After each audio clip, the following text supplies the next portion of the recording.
Marktschreier Tagebuch, June 5th, 1939. I finally spoke with Louisa, truly spoke with her, not merely an exchange of greetings. This morning her bearing screamed of a great burden born, which goaded me to truly speak with her. Her concern is not for herself, but rather relatives in Oklahoma. She fears our never-ending dust bowl of devastation will spell the end for an uncle and aunt clinging to their Oklahoma homestead by their fingernails. Nails she feels will rip and fail under the never-ending onslaught of God and nature. With brain flustered and heart yearning, my tongue began speaking not of the dire days in which we live, but rather of the past. I can only conclude that Louisa's appearance, her build and bearing, so evocative of the vast multitudes that grow strong in the once fertile soil of Minnesota, we transplants of Das Vaterland, we of the common heritage of Elton or the Grosse Elton, who came as pioneers to claim and tame the northern plains, put me in mind of mein Papa, Thomas Marktschreier, and his Frau Augusta Victoria, of the hardships and deprivations they overcame as they journeyed to Duluth from Dachau in 1848.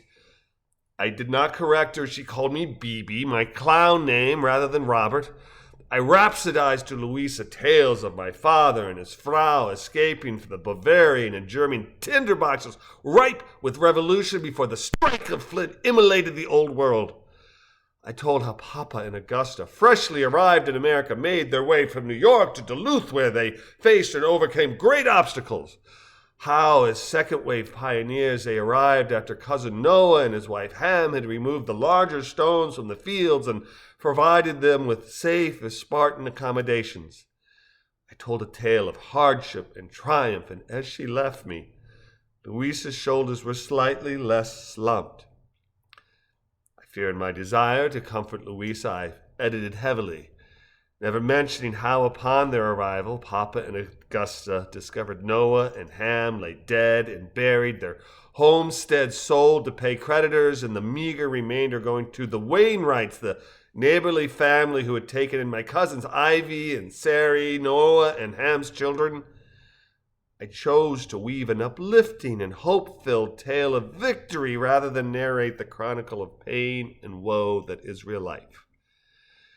As I lie alone tonight, fantasizing of her, I pray God's forgiveness for my lust, but not for my lies. Children deserve to sip from the chalice of hope before drowning in the well of despair.